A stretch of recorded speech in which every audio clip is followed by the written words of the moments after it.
Hello everyone, welcome back to the channel. Last time we had Chris Danina here, we had a great conversation. Video was divided up into 3 different videos, so definitely click on the link and watch those. We have another podcast today.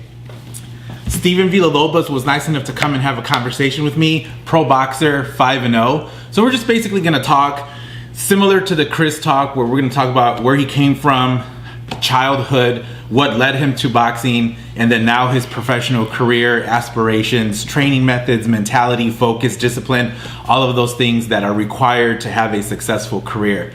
So Steven, thank you very much for coming. Thank you very much. It's great to be here. So appreciate you taking your time out of your day to have me here. No problem. Thank you. It's all good. So this is my channel. I'm doing these podcasts because I want to make new content, different type of content, so that people can learn new things about, well, basically the Pacific Northwest, Seattle, because I like to do photography, I like to do video. So I've seen a few of your fights.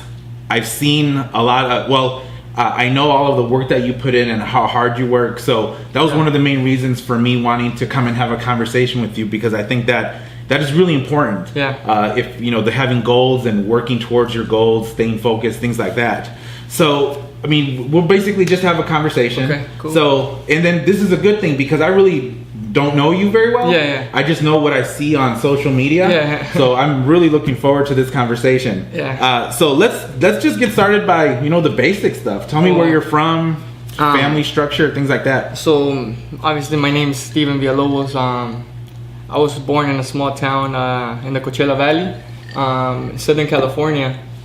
Most people, when I say Indio, California, I was born in Indio, California, most people kind of just don't know where that's at. So a lot of times I have to mention either Palm Springs or the Coachella Fest. Right. But there's a lot more things that happen or go down in that city. Definitely. And so, that's where I was born, a small town. I loved it there growing up. I was born in 91. I'm 26 years old now. It was great. It was a great childhood living there. Had a good family. Was never perfect. Nothing was ever perfect, but I mean, nothing is. Nothing ever is. But I mean, everything was good. Childhood life was great. My brother, I have an older brother, 3 years older than me. School, getting into trouble, just kind of living life as a kid was just fun over there. It was fun and crazy at the same time.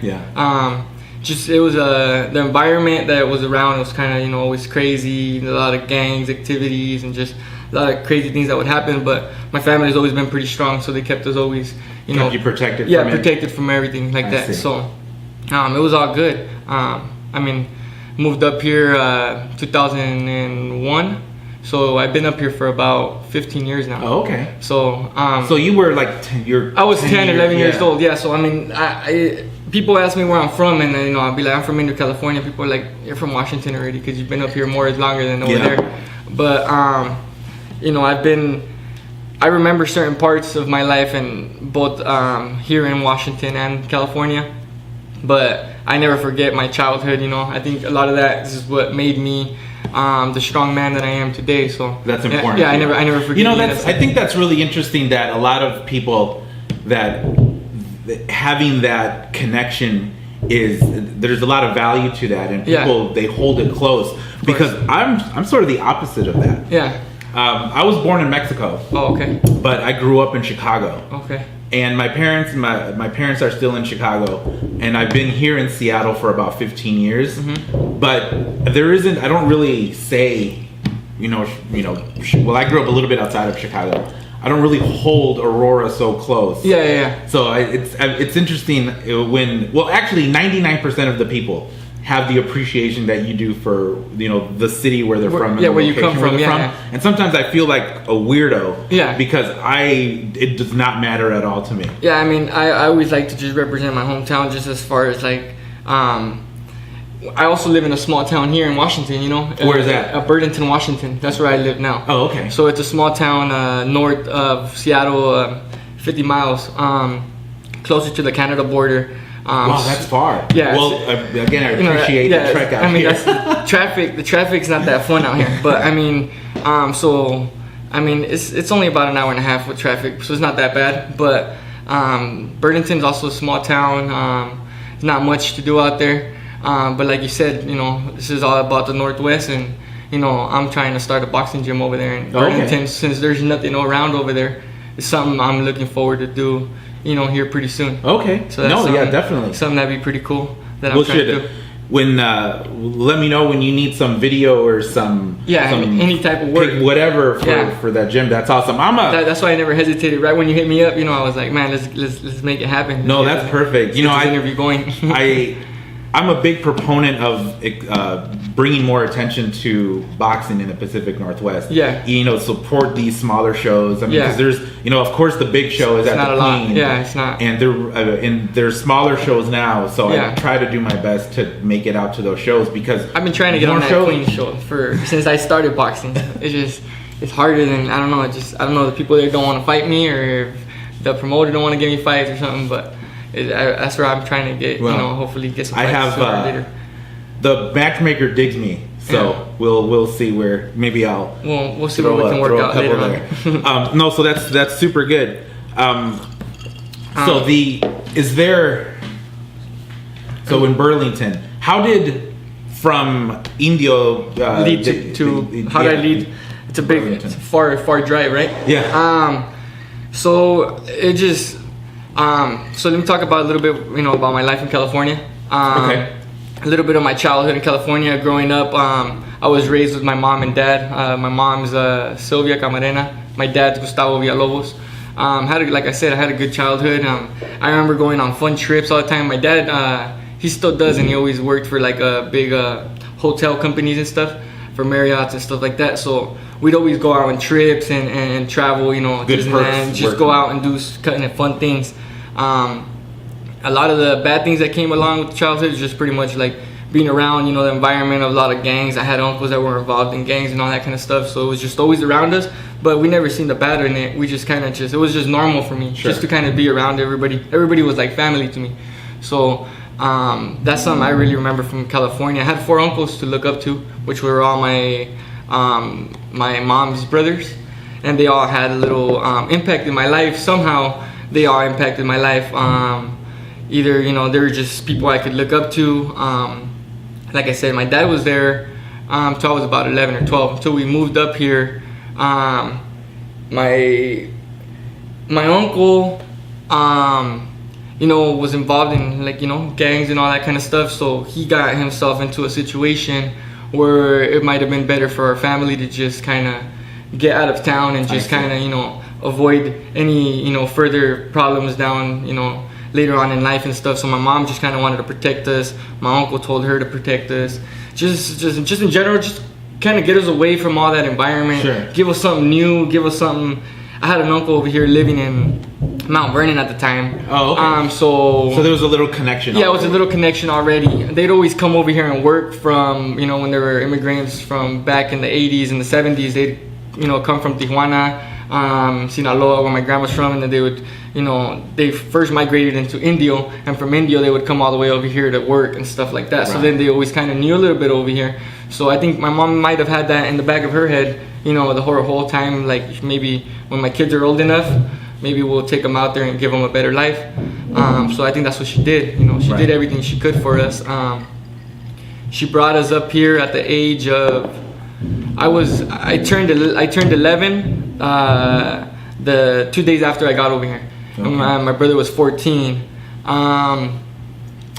Did you want to come up? At first, no. At first, I was like, you're being taken away from everything that 10 years of your life, whatever, your friends, your childhood memories, just everything that was around. I loved being over there. I hated being over here probably for about 2 years. I just didn't want to be around nobody, and just wanted to. I missed my dad, so I kind of wanted to go back. But my mom did a good enough job to kind of, even though we didn't have a lot over here, she did a great job in just showing us so much love and stuff that we never really cared about the money and stuff growing up.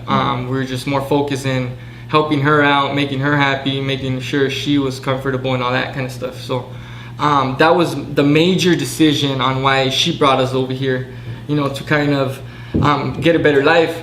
But it's kind of like when you're a teenager and when you're a little kid, and you just have something installed in your head since you're a little kid.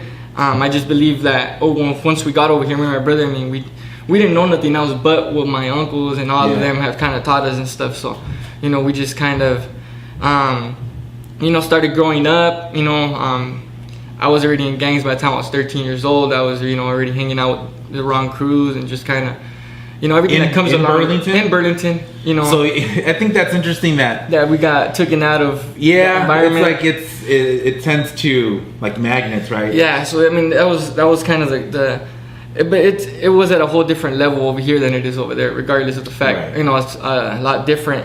The gangs over there than the gangs here. It's a lot different. But other than all that kind of stuff, I mean, for my whole childhood life and my whole everything has always been good. You know what I mean? I've always had my mom's support, my brother's support. My brother's always been there. Me and my brother, like, we're very close. Okay. So he's like a role model that I kind of had growing up. And he's in Burlington. Yeah, he's still here.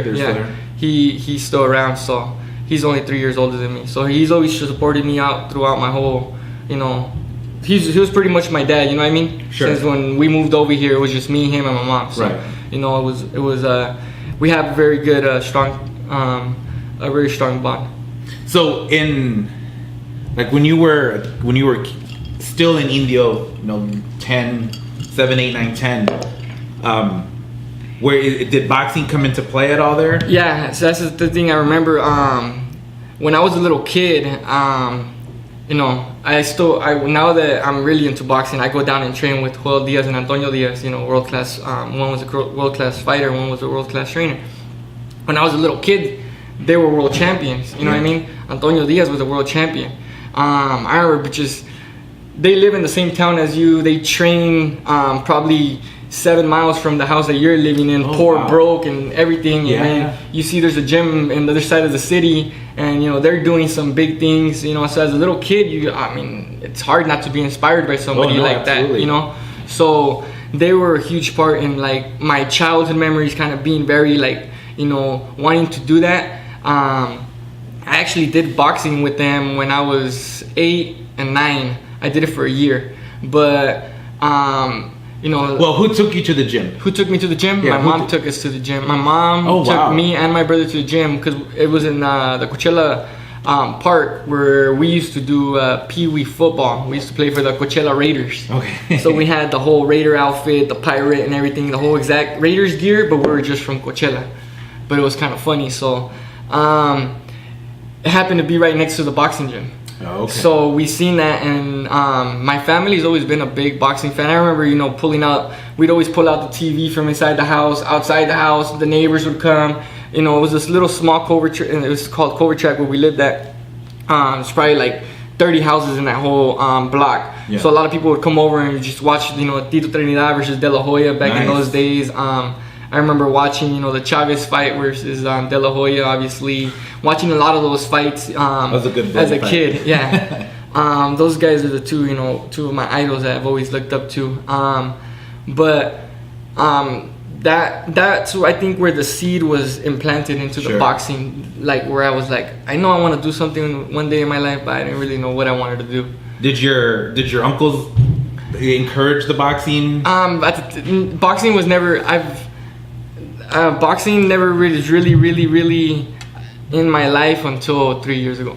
So it was never even brought up. It was never even. I just remember going to the boxing gym and they would make us do like a certain drill, but they would make you do that exact drill for like 30-40 minutes. Yeah. Just to see if you're committed. They want to just see you come back the next day. They want to just see you keep coming and coming. This is the Diaz gym. The Diaz gym. Okay. You know, and they just want to make sure that you're focused and you're dedicated. You know what I mean? Right. I think I kind of got frustrated and I was like, man, I just want to fight already. I want to get my gloves on. I want to, you know, can't even put the gloves on. You know, you have to learn how to wrap up and just walk with your stance and just kind of do that for 30-40 minutes. So I wouldn't say I was into it, you know, to the point where I really wanted to do it, because I never really got into that stage of actually performing it or doing it or even really wrapping up and doing it for reals until I started 3 years ago. Okay, so that's not very long. No, not very long. But like I'm just trying to think back as far as like how it got kind of like put into my head. I mean, I just played sports my whole life, basketball, football, but that was more like in middle school. And like when I was in California, I used to, play sports. But once I got over here, just kind of, I think just teenage years, not having your dad around and all that kind of threw me away from the sports and all that. So I kind of wasn't focused in the sports no more. After 9th grade, it was already more about just. So you took a break from sports for. Yeah, for a while. It's just from my freshman year to about pretty much. My freshman year, I went my whole freshman year to high school in Burlington, at that Burlington High School. Sophomore year, I was just like, man, this is not for me no more. I just wanted to make money. I knew what I wanted to do. I didn't know how I wanted to do it. I just knew I wanted to make money. That's all I wanted to do, and I wasn't gonna make no money in a classroom, for sure. So I wasn't thinking of the big picture, obviously, like how they wanted you painted out for you, but it just wasn't for me. I mean, I tried, but it wasn't what was meant for me, I guess. Yeah. Well. So, that was a little bit of how that went. And then in high school, I didn't play no sports. I never really challenged myself like my whole life, really, until boxing. I think that's why I really love boxing. You know what I mean? Like when they would make you run a mile in school, in high school and stuff. Yeah. Like I never ran that. Like I don't want to, go run a mile in school. I couldn't run it. It's like I don't want to go run a mile in school and then go to my next period. It's like nah. So it's just kind of things like that. But everything kind of led. But there's little funny parts that happen in my life now that I look back that are kind of funny. Like in 5th grade, I did they do projects and you do like a Black History Month thing. So I did it on Muhammad Ali, and I just remember researching it and really being so into it. And then the next year it was like, who's your idol? And I did one on De La Hoya, and it was just kind of, now that I'm really doing like boxing and everything, it's funny how it all kind of matches in together, and it's all really clicking in, and it just all goes. It was like subconsciously that boxing mindset was there, that those thoughts of the sport. I mean, it's always been there. I mean, I've always been pretty mellow kid, pretty shy. I mean, it was just been kind of just kick back and chill.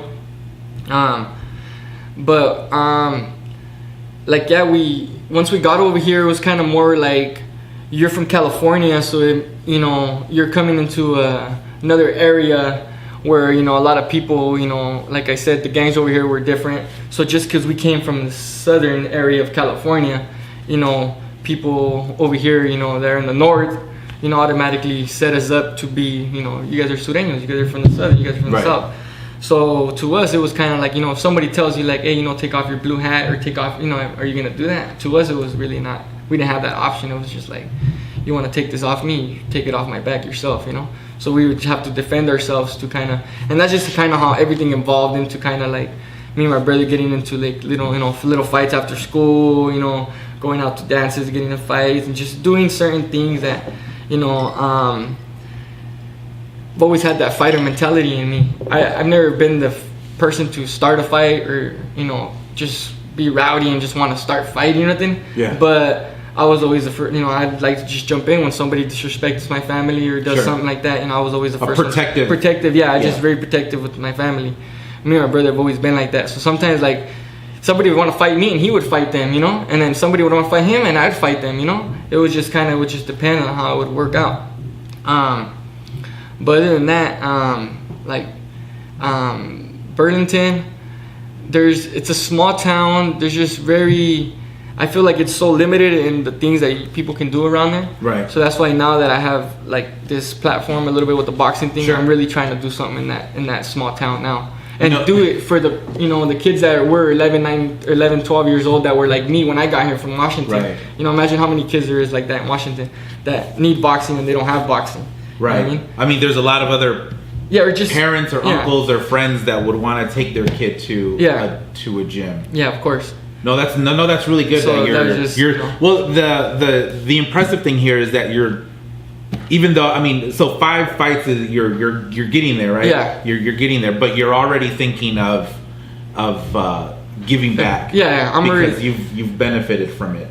I mean, I just look at it like I still, even right now, like you say 5-0, I still don't consider myself nothing. I don't consider myself. I don't put myself on nothing.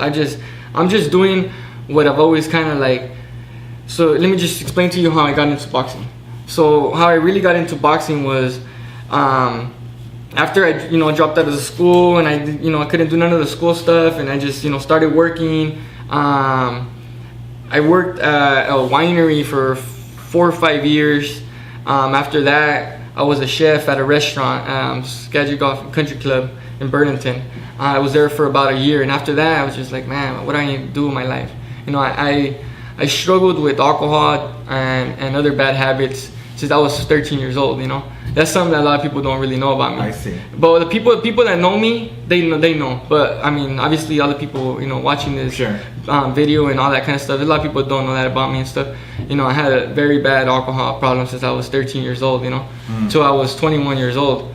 Gone through a lot of things. You know, I overdosed. I've had like a stroke. I've almost died and came back to life. You know, and those are just the little things that made me think like, what am I really here for, you know? And after that happened to me, that's when I found boxing, actually like 3-4 months after that.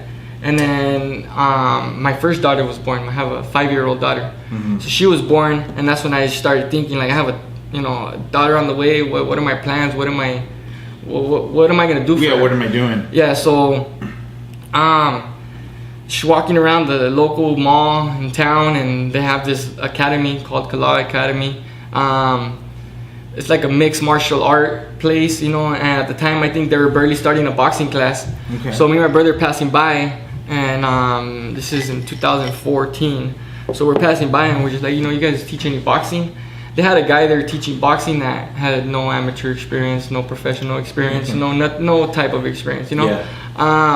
But we didn't care. You know, we just wanted to get in shape, and I just wanted to, you know, feel comfortable and just be in shape. That's how it really started. When I started getting with him, I met another trainer called Doc Barron, and he's a professional fighter out of. He stays in Anacortes. I think he's from Anacortes out there, 10-minute drive from Burlington. He started teaching classes, and he's the one that really started like installing a lot of stuff in my head, like, man, you really could do something like this, you know, this and this and this. So when I had 3 months from when I started to 3 months training, I was already sparring with people that were Golden Glove champions. I was sparring with, you know, another professional, Ricardo Magdaleno, you know, trains at Azteca. You know, he helped me out a lot from when I was, you know, barely starting. You know, that he was the first professional boxer that I looked up to here in the state of Washington. Oh, he had a great fight a few weeks ago. Yeah, I heard about it. Yeah, he had impressive. It was a war, I heard. It was good. Well, I heard they were going back and forth. Yeah. But he's a solid fighter. I like Ricardo. I just remember training with Brett Summers and Doc, and then I just started getting better and better, slowly. Oh, well, it seems like when you started serious into boxing, you like hit the gold mine of quality people to help you along. Yeah. That seems like a really good. I don't know if you call it luck or a break or a lucky break. Yeah, I don't believe in luck. I just believe in hard work. I believe in hard work and dedication, and that comes along with everything. Like every person I met along the way introduced me to the person that I needed to get in touch with. You know what I mean? Until from when I started training to 4 months, and then I had my first amateur fight, and then I went to Seattle. I actually went to 2 fights, and I just show up, and then they'd be like, "Oh, sorry, your fight fell off," and I'd be like, "Fuck, okay." But it was just because I didn't have a licensed coach in my corner. No. So then I was like, "Okay, so now how do I find a licensed coach?" So I went to another event. So wait, you went to an amateur event, but they didn't let you fight? Yeah, so I went to a couple amateur events. They said they would try to find me fights, you know, and then that just pretty much. I learned in amateurs pretty much right away in the first year that I did amateurs. It just depending on the team, who puts on the shows and who does the event. You know, certain people get better treatment than others or whatever it is. So I got to a point where it's just like, man, I was looking for a coach. So someone that was actually licensed to be in my corner as I'm fighting. I finally went to an event, and then I went to go eat, and I came back, because sometimes when you go eat in the amateurs and you come back and you see the list, your name's not on the list no more, you know, because something happened or something, maybe there wasn't enough fighters or whatever. So I showed up, and I'm like, oh damn, I'm the first fight, you know, I actually got to fight. So then I was like, okay, so now I got to find a coach. So now I'm like, so did you go to these events just you solo? Me and Doc. You and Doc. But Doc didn't have a license to be in my corner. Gotcha. He had been doing, you know, drills and been kind of getting me prepared for my first fight.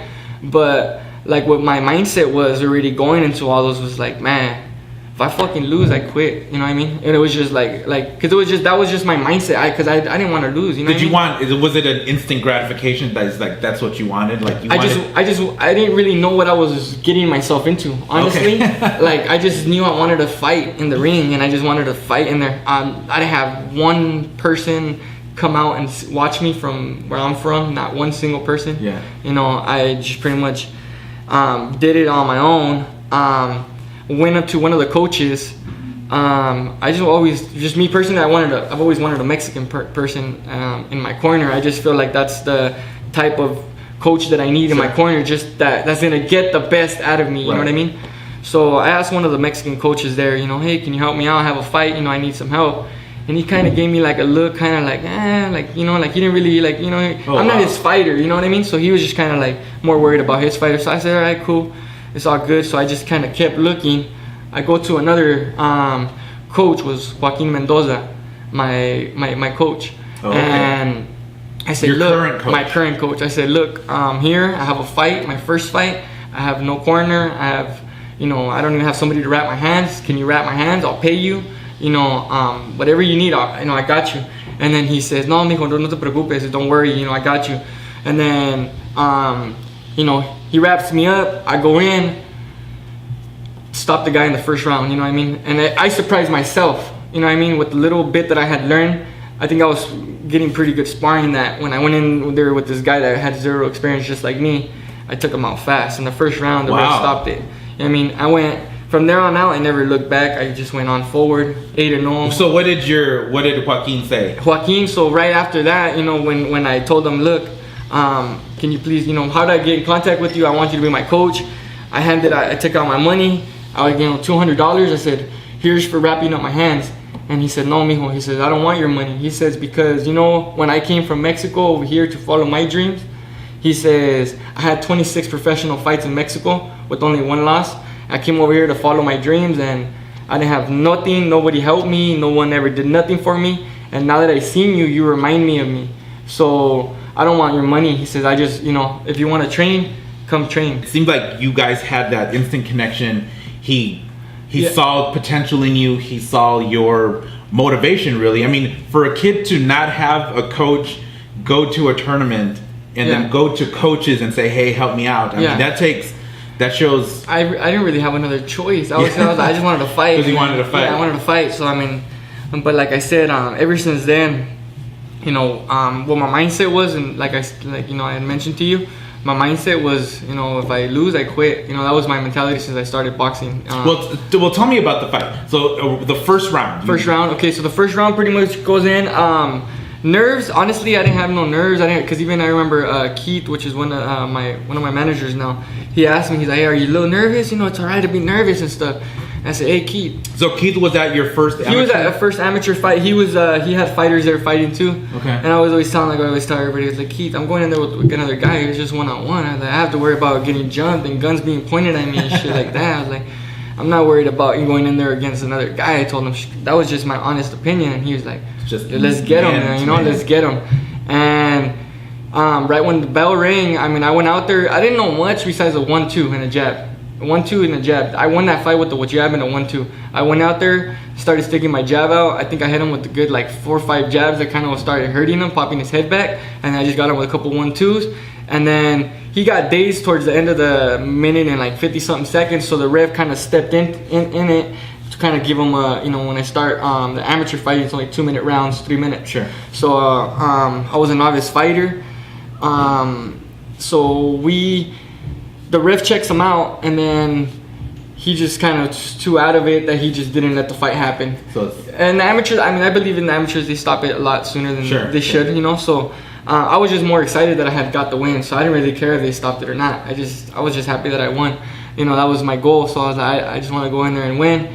And ever since then, you know, since my coach told me, you know, I don't want your money, you know, just come train and just we'll see what we can do for you. Everything that you need, I got you. And we just started working in it. You know, we went straight on the roll. I got my second fight. I think I still didn't have nobody come out for that fight. How long after was that? Probably like a month after that first fight. So you only fought once? I fought a year and a half amateur. That's all not I very fought. long. No, well, I'm 26 years old, and when I started I was 23, so I was kind of like in a rush to do things, but now I'm finally in a spot where I'm kind of 26 years old, 5-0. I'm kind of slowing things down a little bit, but my mindset when I told my coach, like, I want to get as many fights as I can. I don't care who I fight, when I fight. To this day, I have my coach and I have other coaches that can vouch for me. I didn't back down from no fighter, no matter how good they were. Since when I started boxing, they told me, "We'll fight this guy, I'll fight him. This guy, I'll fight him." I would even look at the guys that were in my weight class and were like the best fighters, and I'd be like, "Shit, one day I want to fight that guy." Instead of being like, "Oh shit, I want to avoid that guy." No, I want to fight that guy. Right. And that was my mindset. And I won the next fight by knockout. I won the third fight. When I got 2-0, people were kind of like, "Oh, we want to go come check you out." I had kind of started bringing people from from my town, from Burlington. My third fight, I won again by knockout. And then by the time I knew, I was 4-0, 4 knockouts. And then now I had to go open because nobody that was novice would want to fight me. So I went open my fifth fight. I fought a guy that had 16 fights.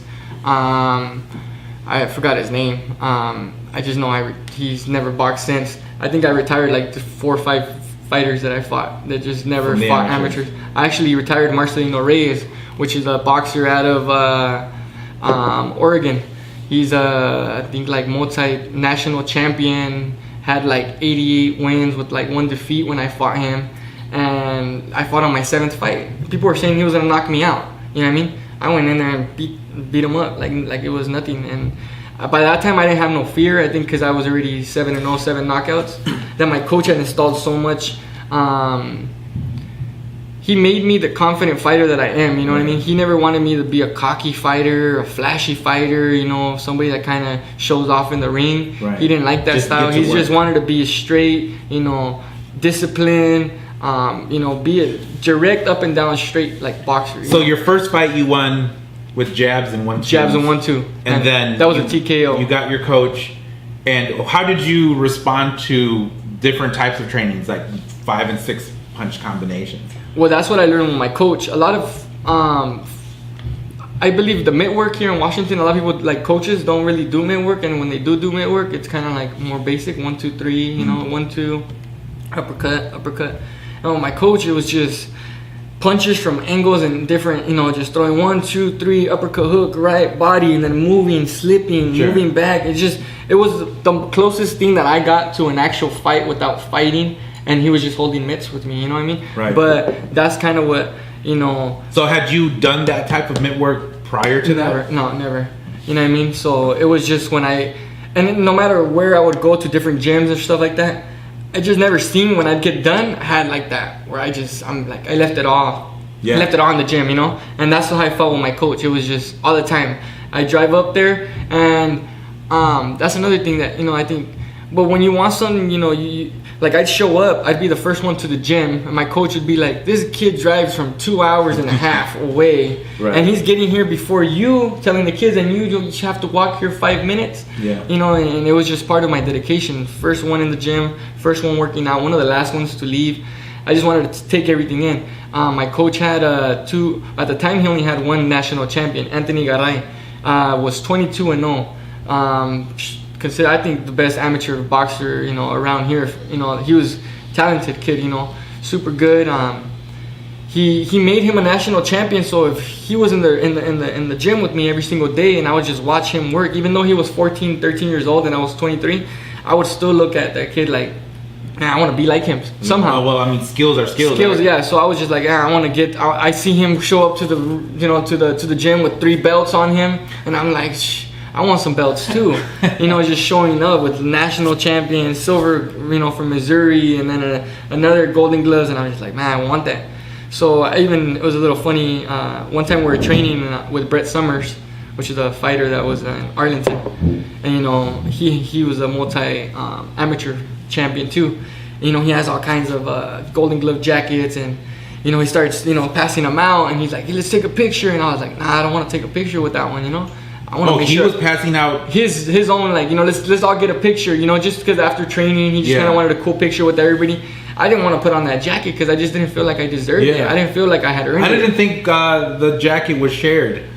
Or that people would want other people to wear their jacket. Yeah, that's it was more for a picture. Yeah, it's more for a picture, but I didn't want. And then there was another Golden Glove champion in the gym, Kevin Torres, he just had gotten his in 2015. So I was like, man, that's another fighter I looked up to. So I was like, man, I want to be like these guys. You know what I mean? So there I go. You know what I mean? Like I said, my record spoke for itself. I was 8-0. I was actually 10-0 when I made it to Golden Gloves. I was 8-0, but then I won 2 fights for Golden Gloves. Golden Gloves too. It was no nervous energy. No, I knew what I was going for. Yeah. I was telling people from 2 months before, like, I'm about to go win Golden Gloves in a couple months. I'm about to go win Golden Gloves. And I fought at a heavier weight that I was even supposed to fight. I fought at 165. I fight now professionally at 152, 154, 147. You're 150? Yeah. Okay. So, you know, that's kind of...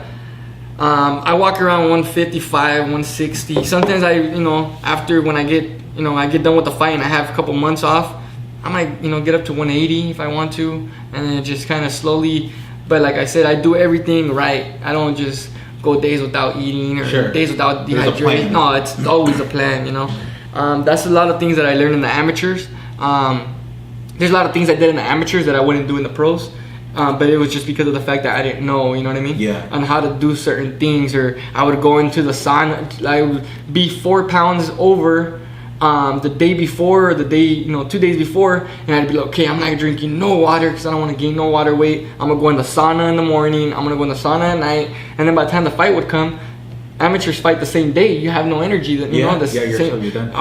I remember fighting Will Steele Robinson out of a Cardo's boxing gym. It was my 8th fight, and I just remember going to my corner in the end of the first round. I beat him up every single round, but I just remember going to my corner the first round, sitting down and just being exhausted, just tired. I told my coach, hey, I'm tired. I don't know why, I'm tired. What's those sauna sessions? Yeah, so he had no idea. I mean, I never complained. Probably would have yelled at you, man. I always did everything I did to. I never not made one once. I always made a weight. I've always made a weight in the amateurs. The thing that I didn't know in the amateurs was, like, say if I was scheduled to fight at 152, I'd always show up like 151.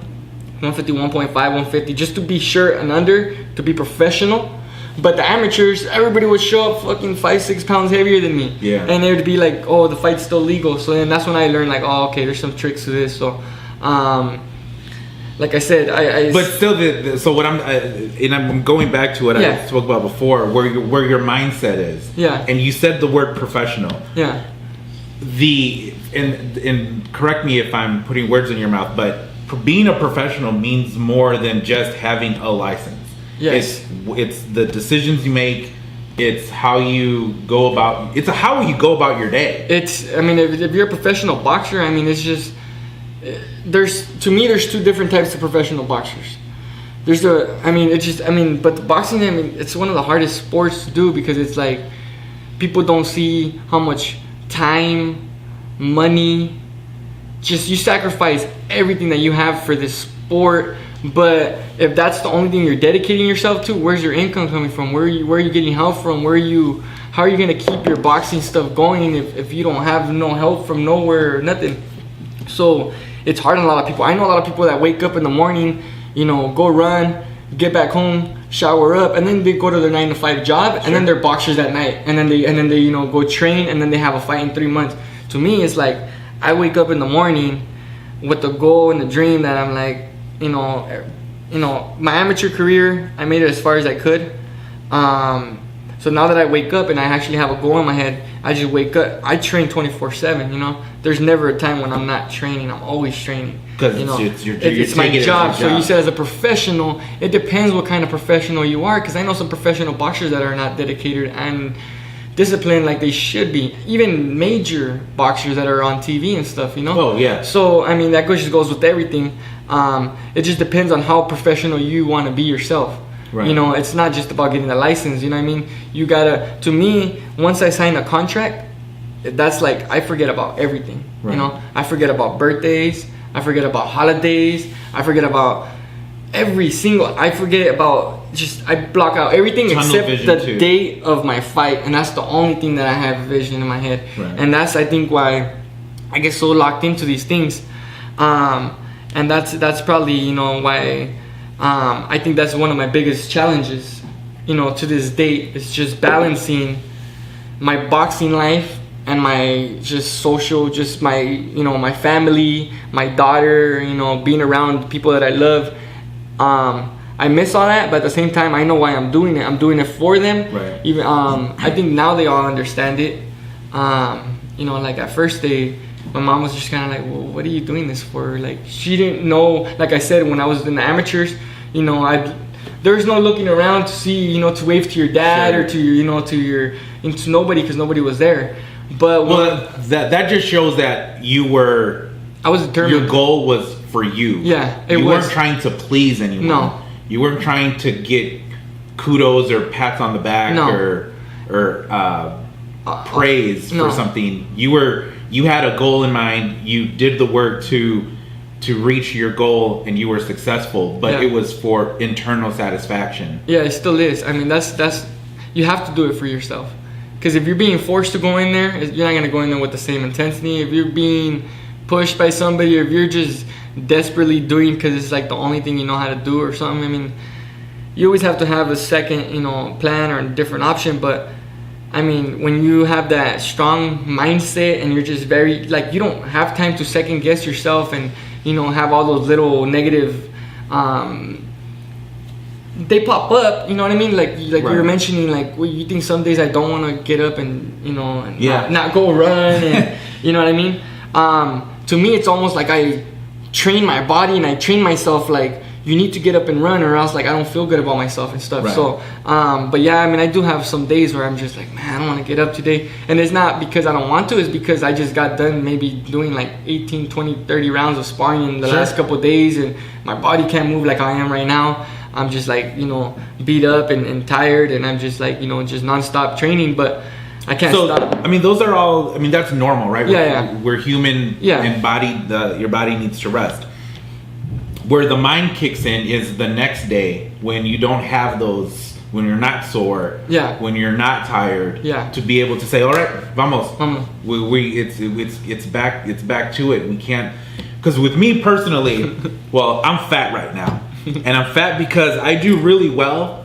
I'll eat well. I'll train, but then something happens, and then it throws. 2 weeks are gone. Yeah, like everything that I worked, everything that I was able to benefit from, believe me, out the window. Yeah, I mean, and I have the curse of being a fast gainer. So if I'm not mobile and if I don't exercise in a week, I can gain 15 pounds without any issues. That's me right there. And I let the smallest of things derail my whole week. Yeah. Like if Monday, I'm like, okay, in my head, Monday for sure. Yeah. But then, you know, something happens. You make something more important than that, or just for some reason. And then it's like, it's like, crap. I'll leave it for the next day. And not even, well, that would be better if I said the next day, but it just throws the whole week. Like right now, I'm on a 2 week hiatus. You're chilling. Just chilling. And I know that I shouldn't do it.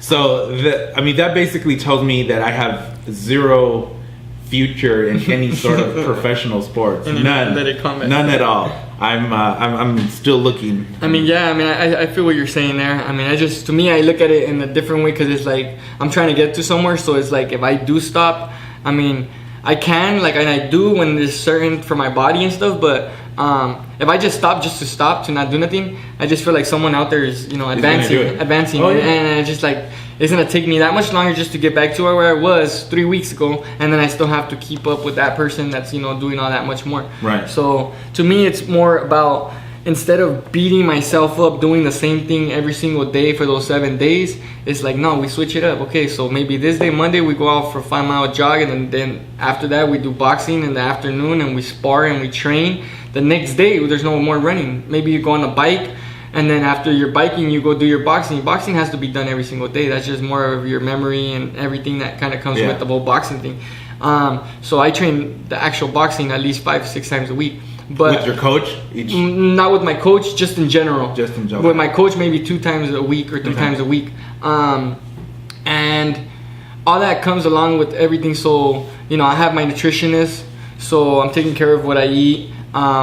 on the days where I push myself too hard and I, spar too much or train too hard, the next day I might just be working on balance and core and something that's not affecting me. The next day I might do strength and conditioning or lower body, upper body. We're always doing something. So you're saying who's the team here? So my team pretty much consists, I'm gonna mention everybody because I don't want nobody to get left out. I have myself, I have my team of 3 coaches. I have Joaquin Mendoza, which is my main corner.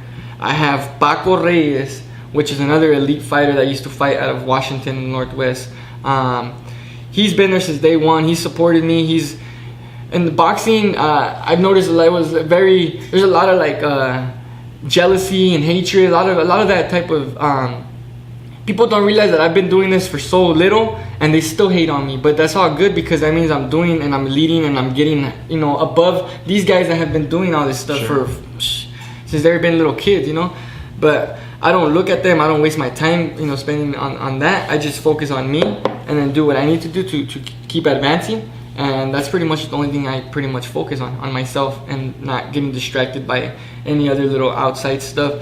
So I just look at it as if I can do all this in 1.5 years in the amateurs, if I can go 10-1, losing my first fight in regionals in Vegas against the Vegas champion that had over 200 fights, Kevin Arnold, that's not even fighting right now professionally, which almost got dropped twice in the second and third round, and they still give him this decision. But I still managed to come home with the big ass trophy that said best fighter out of the whole tournament. You know what I mean? So they recognized that was your last fight? That was my last amateur fight. So you lost your last amateur That was my first and only, and that's kind of how I dealt with it. I mean, of course, I was upset because I didn't go there with that mindset of losing. I make no excuses. It was a great fight. I was maybe fighting at a different weight class where I shouldn't have belonged. Dude had a lot of experience. This was the 165? 165. Okay. Going in against a guy with over 200 amateur fights. He gave me a lot of respect after, he said, man, I can't believe you have 10 fights, 11 fights, He's like, man, you're gonna do big things in this sport. Wow. And I've had a couple people, I fought in, elite fighters. When I won in the Golden Gloves, I fought Nick Vasquez, which was a huge, he was a champion around here, national champion, Golden Glove champion, regional champion. He's out of Tacoma. I beat him for the Tacoma Golden Gloves. That's how I got my title. Okay. And then my championship was kind of funny because I had to fight somebody, but the guy showed up to the weigh-ins and then didn't show up to the event. But it's all, that team has dropped out from fighting. You've had that happen a couple times. That team has dropped out a few times. I'm not gonna mention the name. They've dropped out. They've dropped out from fighting me a few times. That happened your last pro fight, didn't it? That happened to me twice in the pro game already. But it's just part of the game. I gotta learn, and it happens. These last times it wasn't because nobody was scared of me. I don't believe people are. A lot of times people are like, "Oh, is scared of you? Scared of you?" I'm not scared of nobody, so I just think the same way about other people. They're not scared of nobody. They're not scared of nobody either. They signed up. Maybe they know what they're doing. Yeah, or maybe they are, or maybe they're not. But maybe they're just being a little bit more taking care of. They're trying to they're trying to do it right, which is maybe later on or whatever we can make something happen. But if not, I'm not focused about really fighting any of the fighters here in Washington. Like you said, boxing is not huge here. I don't see no competition around here. I'm trying to get past all the other guys, in California and New York, and that's where the real competition is, Right. Yeah. So we just don't. It's not dense here. Yeah. And then sorry, I had stopped talking about my people too. So it was Coach Joaquin Mendoza. It was Francisco Reyes. It was Doc Sylvester Barron. Those are my 3 coaches. I have a nutritionist and my strength conditioning coach. He's the same one, Cesar Rodriguez. Okay. He's helped me out a lot since the amateurs. It's part of, how important it is to have a nutritionist and a strength and conditioning. That just keeps adding to, to what you do in the boxing ring. So I look at it as... Well, because they're 2 different things. Boxing and strength and conditioning. It's a whole different thing. They're 2 but at the same time, you becoming an athlete. Right. You're trying to become an athlete so that way you can perform at your best peak during a boxing fight. So a lot of the things that happens in strength and conditioning goes, Now, I'll ask this question. Are there ever any discussions between your boxing coach and your strength and conditioning coach, like he'll say, hey, don't work them too hard before this. Yeah, well, if anything, my coach is the one that works me out harder than my strength and conditioning coach, because I believe a lot of people and fighters and coaches and just everyone in the boxing, even as top elite fighters, a lot of them believe in like real hard work. And I just believe that we're in a place now where it's like science and all that kind of stuff has evolved a lot. Yeah. So a lot of times it's like, techniques. So it's like a lot of times if you run every single day, it's bad for you. You know, if you're training every single day, it's bad for you. So you got to know balance too. Yeah, overtraining. Yeah. So all that, you know, it makes a big difference.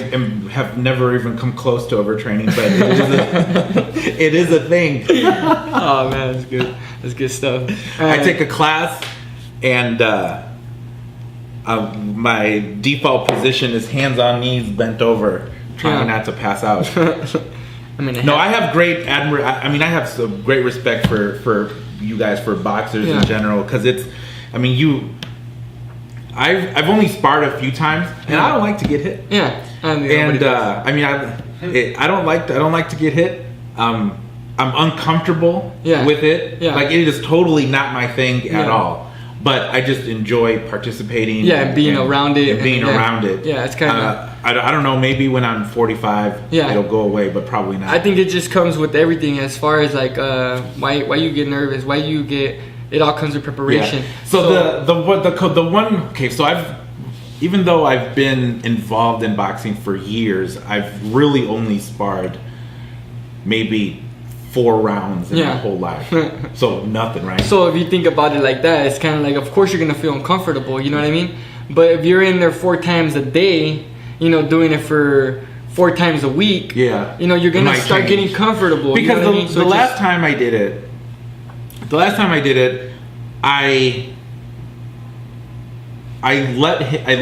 I sparred a guy who was even worse than me.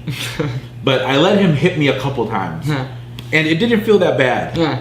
So then I felt the most comfortable I had ever felt. So when you didn't feel power, do you feel more like, okay, now it's like I can really release some. Yeah. Like, you know, so you get it a little bit more like. Oh, it was. Right. It's like, because he was huffing and I was huffing and puffing later, but I wasn't then. Yeah. He was huffing and puffing, and he did like just the 1-2s, because that's pretty much. And it didn't really phase you or nothing. Nothing. Yeah. It didn't. So then I was just able to just drop hands. Yeah, you get comfortable and then you're just kind of moving. So then that got me thinking, man, if I do this a little bit more, it's with everything. Practice makes perfect. Because it is fun. It is. I like the concept, the idea of it. Yeah.